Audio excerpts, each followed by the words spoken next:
안녕하세요. 큰 맘 먹고 하이브리드 차 뽑으신 분들 많으시죠? 근데 혹시 이런 생각 한 번이라도 해보신 적 없으세요? 아니, 기름값 아끼려고 산 건데 왜 이렇게 연비가 생각보다 안 나오지? 네, 맞아요. 진짜 공감되죠. 일반 차보다 몇백만 원이나 더 주고 산 이유가 딱 하나. 바로 그 괴물 연비 때문이잖아요. 근데 막상 타보니까 기대랑 다르면 정말 속상하죠. 근데 만약에 그 놀라운 연비의 비밀이 바로 옵션 리스트에 숨어 있다면 어떨까요? 자, 오늘 이 시간에는 바로 그 비밀을 한번 파헤쳐 볼 건데요. 여러분이 계약서에 사인하기 전에 어떤 옵션을 체크하느냐, 바로 거기에 따라서 여러분의 차가 진짜 연비 끝판왕이 될 수도 있고 반대로 그냥 무늬만 하이브리드가 될 수도 있다는 겁니다. 자, 그럼 먼저 우리 연비를 슬금슬금 갉아먹는 연비 파괴범들부터 만나보겠습니다. 많은 분들이 와, 이거 멋있다, 편하겠다 하면서 선택하는데 사실은 바로 이 녀석들이 하이브리드를 산 가장 큰 이유, 바로 그 연비를 야금야금 훔쳐가는 주범들이에요. 그 첫 번째 주범, 바로 휠입니다. 보통 기본으로 나오는 효율 좋은 17인치 휠이 있는데 아시죠? 많은 분들이 이왕 사는 거 멋있게 하면서 스타일 패키지 같은 걸로 훨씬 크고 번쩍번쩍한 20인치 휠을 선택하신단 말이죠. 그런데 그 결과는 정말 충격적입니다. 이 휠 사이즈 하나 키웠을 뿐인데 연비가 리터당 무려 2km나 떨어질 수 있어요. 이게 어느 정도냐면요. 공인 연비에서 거의 10% 이상이 그냥 날아가는 거예요. 어마어마한 수치죠. 아니, 왜 그럴까요? 이 비유 하나면 모든 게 설명됩니다.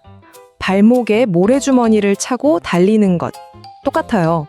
휠이 커지고 무거워지면 차는 이 모래주머니를 찬 것처럼 움직일 때마다 훨씬 더 많은 힘을 써야 합니다. 당연히 타이어랑 땅이 닿는 면적도 넓어지니까 마찰도 커지고 연비에는 정말 최악인 거죠. 자, 두 번째 연비 파괴범을 소개합니다. 바로 파노라마 선루프. 와, 이거 진짜 많은 분들이 개방감 때문에 이건 꼭 넣어야 해 하는 필수 옵션으로 생각하시잖아요. 근데 효율성만 놓고 보면 이건 정말 낙제점이에요. 왜 그런지 한번 볼까요? 일단 선루프, 이게 그냥 유리가 아니잖아요.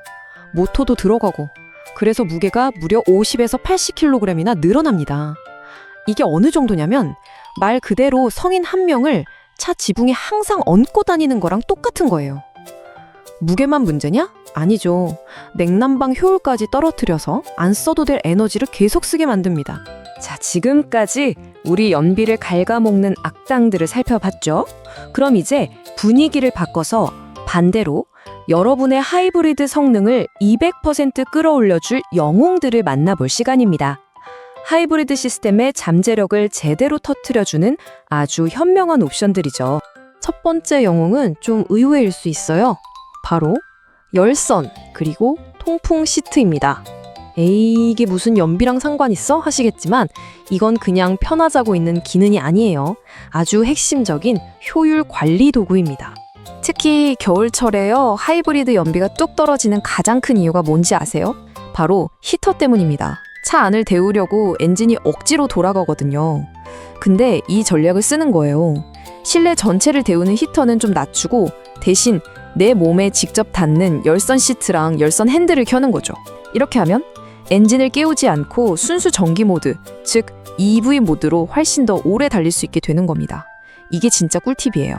두 번째 영웅은요, 마치 내 옆에 아주 똑똑한 부조종사가 앉아있는 것 같은 효과를 줍니다. 바로 내비게이션 기반 스마트 크루즈 컨트롤이죠. 이게 그냥 앞차 따라서 속도만 맞추는 기능이 아니에요.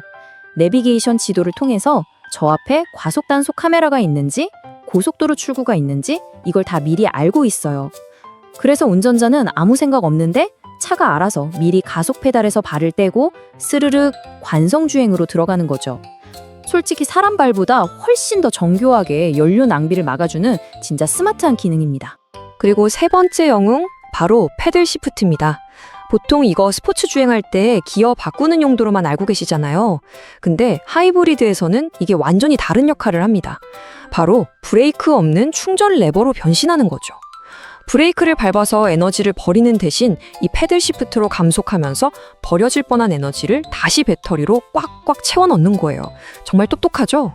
자, 그렇다면 지금까지 본 이 악당과 영웅 옵션들이 실제로는 얼마나 큰 차이를 만들어낼까요? 두 명의 가상 구매자 이야기를 통해 한번 직접 비교해 보겠습니다. 아마 결과 보시면 깜짝 놀라실 거예요. 자, 한번 보세요. 똑같은 차를 샀는데 결과는 완전히 다릅니다. 스타일을 중시한 구매자 A는 공식 연비보다 10%나 손해를 봤어요. 반면에 효율에 집중한 구매자 B는 오히려 공식 연비보다 10%나 더 높은 연비를 기록했습니다.